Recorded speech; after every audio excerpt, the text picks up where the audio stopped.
चिंता मत करो, क्योंकि जिसने तुम्हें इस दुनिया में भेजा है उसे तुम्हारी चिंता आपसे भी ज्यादा है। श्री कृष्ण कहते हैं, तुम इस संसार में किसी को खोने के डर से जी रहे हो, जबकि इस संसार में तुम्हारा कुछ भी स्थायी नहीं है। चिंता छोड़ो और परमेश्वर पर विश्वास रखो, क्योंकि वह आपकी हर परेशानी से बड़ा है। जिंदगी जीनी है तो तकलीफें तो होंगी, मरने के बाद तो जलने का भी एहसास नहीं होता। इस भागती दौड़ती दुनिया में जिंदगी कहाँ सुकून पाएगी। कभी तन्हाई में बैठो और खुद से मुलाकात करो। इंसान अपना बुरा वक्त तो भूल जाता है, लेकिन बुरे वक्त में किए गए बुरे व्यवहार को कभी नहीं भूलता। अच्छे विचारों में इतने व्यस्त हो जाओ कि गलत विचार आपके पास भी ना आए। चिंता चिता के समान होती है। जो मनुष्य हर समय चिंता में डूबा रहता है, वह अपने ही हाथों से अपने सुख, शांति और सेहत को नष्ट कर देता है। चिंता से मुक्ति ही वास्तविक आनंद है। चिंता एक ऐसी आग है जो धीरे धीरे शरीर और मन को जलाने लगती है। जब कोई व्यक्ति किसी बात की अधिक चिंता करता है तो उसका पूरा ध्यान उसी पर केंद्रित हो जाता है। बार बार वही विचार दिमाग में घूमते रहते हैं और मन अशांत हो जाता है। धीरे धीरे यह मानसिक तनाव बढ़ने लगता है, जिससे नींद खराब होती है, मन विचलित रहने लगता है और शरीर भी कमजोर होने लगता है। आपने कभी गौर किया होगा कि जब कोई व्यक्ति बहुत अधिक चिंता करता है तो उसकी ऊर्जा कम होने लगती है, उसे थकान महसूस होती है, शरीर भारी लगने लगता है, भूख कम हो जाती है और कई बार सिर दर्द, पेट दर्द या हृदय संबंधी समस्याएं भी होने लगती हैं। चिंता केवल एक मानसिक अवस्था नहीं है, यह शरीर को भी प्रभावित करती है। चिंता करने से समस्या हल नहीं होती, बल्कि नई समस्याएं जन्म ले लेती हैं। अगर कोई विद्यार्थी परीक्षा के बारे में अत्यधिक चिंता करता है तो उसका मन पढ़ाई में नहीं लगेगा, वह घबराहट में गलतियां करेगा और परिणाम भी खराब आएगा। इसी तरह अगर कोई व्यक्ति आर्थिक तंगी की चिंता में डूबा रहता है तो वह सही निर्णय नहीं ले पाएगा और उसकी स्थिति और बिगड़ सकती है। यही कारण है कि जो लोग हर समय चिंता में रहते हैं वे जल्द बीमार पड़ने लगते हैं। उनका मन कभी शांत नहीं रहता और धीरे धीरे उनका आत्मविश्वास भी कम होने लगता है। कल्पना कीजिए कि कोई व्यक्ति एक भारी पत्थर उठाए हुए है। अगर वह कुछ देर तक उसे पकड़ कर रखे तो कोई समस्या नहीं होगी, लेकिन अगर वह पूरे दिन उसे उठाए रखे तो उसका शरीर जवाब देने लगेगा। इसी तरह चिंता भी एक बोझ है। अगर हम थोड़ी देर तक किसी समस्या पर विचार करें तो यह स्वाभाविक है, लेकिन अगर हम उसे मन में पकड़े रखें तो वह हमारे मानसिक और शारीरिक स्वास्थ्य को खराब कर देगी। इसलिए जब भी मन में चिंता आए तो यह सोचना चाहिए, क्या यह चिंता मेरे किसी काम आ रही है? क्या इससे मेरी समस्या हल हो रही है? अगर जवाब नहीं है तो इसे छोड़ देना ही बेहतर है। हमें अपने शरीर और मन की रक्षा करनी चाहिए, क्योंकि एक स्वस्थ शरीर और शांत मन से ही हम जीवन में सफलता प्राप्त कर सकते हैं। जीवन में वही बोझ सबसे भारी होता है जिसे हम अपने विचारों में ढोते रहते हैं। मन हल्का हो तो कठिनाइयां भी आसान लगती हैं, और यदि मन भारी हो तो छोटी छोटी बातें भी बड़ा दुख देने लगती हैं। हर समस्या के दो पहलू होते हैं, एक जो हमें डराता है और दूसरा जो हमें सिखाता है। जो डर में जीता है वह हमेशा अस्थिर रहता है, और जो सीख कर आगे बढ़ता है वही जीवन को सही मायनों में समझ पाता है। जो बीत गया वह स्मृति है, जो आने वाला है वह अज्ञात है, लेकिन जो इस क्षण में है वही वास्तविकता है। यदि हम इस पल को पूरी तरह जीना सीख लें तो जीवन में संतुलन बना रहेगा। श्री कृष्ण कहते हैं, अगर आप दुख पर ध्यान दोगे तो हमेशा दुखी रहोगे, और अगर सुख पर ध्यान दोगे तो सुखी रहोगे।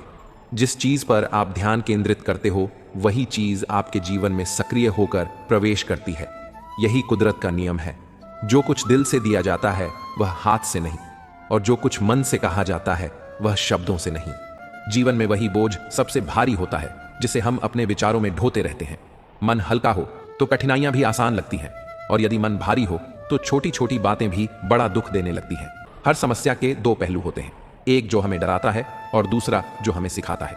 जो डर में जीता है वह हमेशा अस्थिर रहता है, और जो सीख कर आगे बढ़ता है वही जीवन को सही मायनों में समझ पाता है। जो बीत गया वह स्मृति है, जो आने वाला है वह अज्ञात है, लेकिन जो इस क्षण में है वही वास्तविकता है। यदि हम इस पल को पूरी तरह जीना सीख लें तो जीवन में संतुलन बना रहेगा। समय के साथ जब हम पीछे मुड़कर देखते हैं तो महसूस होता है कि हमने कितनी ऊर्जा व्यर्थ कर दी। इसलिए जो आवश्यक है बस उसी पर ध्यान दें।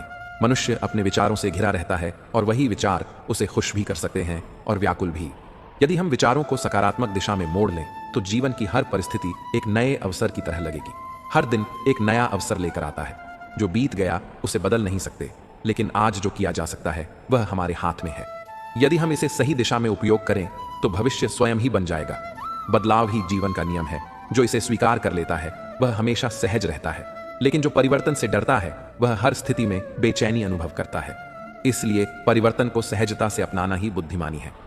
हर सुबह एक नई शुरुआत है, एक नई ऊर्जा का स्रोत। बीते हुए कल को दोहराने के बजाय आज को पूरी ईमानदारी और उमंग के साथ जीने का प्रयास करें। हर कोई अपनी समस्याओं में सुलझा हुआ है, लेकिन कुछ लोग उनसे घबराते हैं और कुछ उन्हें सुलझाने में लग जाते हैं। जो व्यक्ति अपने प्रयासों को सही दिशा में लगाता है वही वास्तविक रूप से आगे बढ़ता है। हर कठिनाई हमें कुछ सिखाने आती है। यदि हम केवल शिकायत करने में समय बर्बाद करें तो सीखने का अवसर खो देंगे, लेकिन यदि धैर्य रखकर समाधान खोजें तो कोई भी परिस्थिति हमें रोक नहीं सकती। विचारों का बोझ यदि अधिक हो जाए तो जीवन एक संघर्ष बन जाता है। जो व्यक्ति अपने मन को हल्का रखना सीख लेता है उसके लिए जीवन सरल हो जाता है। मनुष्य का सबसे बड़ा दुश्मन उसका डर और अस्थिर मन होता है। हम हर दिन यही सोचते रहते हैं कि भविष्य में क्या होगा, क्या हमारे सपने पूरे होंगे, क्या हमें सफलता मिलेगी, क्या हमारे प्रियजन हमेशा हमारे साथ रहेंगे, क्या हम किसी कठिनाई में पड़ने वाले हैं। लेकिन इस अनिश्चितता का कोई अंत नहीं है। हम जितना अधिक भविष्य के बारे में सोचते हैं उतना ही अधिक हमारा वर्तमान प्रभावित होता है। महाभारत में अर्जुन भी इसी चिंता में पड़ गए थे। जब वे युद्ध भूमि में खड़े हुए और देखा कि उनके अपने ही रिश्तेदार, गुरु और मित्र उनके सामने खड़े हैं तो उनका मन विचलित हो गया। वे सोचने लगे कि अगर उन्होंने युद्ध किया तो परिणाम क्या होगा। क्या वे अपने प्रियजनों को खो देंगे? क्या यह युद्ध विनाशकारी होगा? इस चिंता ने उन्हें इतना कमजोर कर दिया कि उनके हाथ से गांडीव धनुष गिरने लगा और वे युद्ध करने से पीछे हटने लगे। तब श्री कृष्ण ने उन्हें गीता का उपदेश दिया और कहा, हे पार्थ, कर्म करो, फल की चिंता मत करो। भविष्य की चिंता तुम्हें अपने धर्म से डिगा रही है। जब तक तुम इस डर को नहीं छोड़ोगे तब तक तुम अपने कर्तव्य का पालन नहीं कर पाओगे। इस उपदेश का अर्थ यही है कि जब हम बार बार भविष्य के बारे में सोचते हैं तो हम वर्तमान में सही फैसले नहीं ले पाते। कल्पना कीजिए कि एक किसान है जो हर साल अपनी फसल उगाता है। जब वह बीज बोता है तो उसके मन में कई तरह की चिंताएं होती हैं। क्या बारिश ठीक समय पर होगी? क्या फसल अच्छी होगी? क्या कोई आपदा आ जाएगी? लेकिन अगर वह सिर्फ चिंता करता रहे और खेत में काम करना बंद कर दे तो क्या उसकी फसल उगेगी? नहीं। अगर वह मेहनत करता रहे तो फसल अच्छी होगी, और अगर कोई बाधा आए भी तो वह उसका समाधान निकाल लेगा। लेकिन अगर वह भविष्य की चिंता में डूबकर काम ही न करे तो निश्चित रूप से उसे असफलता ही मिलेगी। आजकल मोहब्बत और वफा का दौर सिर्फ एक खेल बनकर रह गया है। अगर मैं भी सबकी तरह होता तो शायद उतना परेशान नहीं होता जितना कि सच्चाई के रास्ते पर चलने वाले होते हैं। जिंदगी किसी के बिना नहीं रुकती, पर उस इंसान की खाली जगह कभी भरी नहीं जा सकती। जो लोग आपकी कदर नहीं करते उन्हें अपनी जिंदगी में दोबारा मौका मत दीजिए। कभी कभी अनजान बने रहना ही बेहतर होता है, क्योंकि हर सच जान लेना भी दिल को तकलीफ देता है। आजकल लोग मजाक में भी दिल की बात कह जाते हैं और कोई किसी का अपना नहीं होता। लोग तभी याद करते हैं जब उनका वक्त खाली होता है। बार बार माफ किया जा सकता है, लेकिन हर बार माफ करना आपकी सहनशीलता और धैर्य की परीक्षा है। जिंदगी में यह सच्चाई जरूर याद रखें कि कोई आपसे हाथ से कुछ छीन सकता है, पर नसीब से नहीं। हमारी जुबान का वजन भले ही कम हो, लेकिन उसके शब्दों का असर बहुत गहरा होता है। समय कभी अपना चेहरा नहीं बदलता, लेकिन यह जरूर बता देता है कि किसके कितने और कैसे चेहरे होते हैं। जब हम अपने जीवन में समस्याओं का सामना करते हैं तो अक्सर हमें ऐसा लगता है कि यह समस्या हमारे पूरे अस्तित्व को डगमगा देगी। जैसे एक बड़ा जहाज अपने आकार और भार से भारी लगता है, वैसे ही हमारी समस्याएं हमें असहाय महसूस कराती हैं। हम सोचते हैं कि अब इससे पार पाना नामुमकिन है, लेकिन सागर का आकार जहाज की तुलना में कहीं अधिक विशाल होता है। जहाज चाहे कितना भी बड़ा क्यों ना हो, वह सागर की गहराई और विस्तार के सामने छोटा ही होता है। यहां सागर भगवान की कृपा का प्रतीक है। उनकी कृपा अनंत है, समुद्र की गहराई और फैलाव की तरह। हमारी समस्या चाहे वह कितनी भी बड़ी क्यों ना हो, उस असीम कृपा के सामने छोटी पड़ जाती है। भगवान का आशीर्वाद और उनकी सहायता हर समय हमारे साथ होती है, लेकिन समस्या तब होती है जब हम अपनी दृष्टि केवल जहाज पर केंद्रित कर देते हैं और सागर को देखना भूल जाते हैं।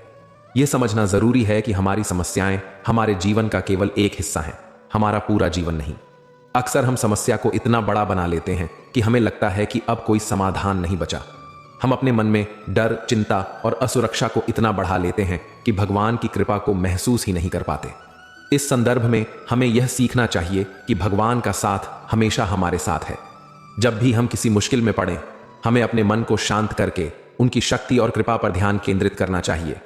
जैसे सागर का पानी जहाज को सहारा देता है और उसे तैरने में मदद करता है, वैसे ही भगवान की कृपा हमें सहारा देती है और हमारी समस्याओं से लड़ने की ताकत प्रदान करती है।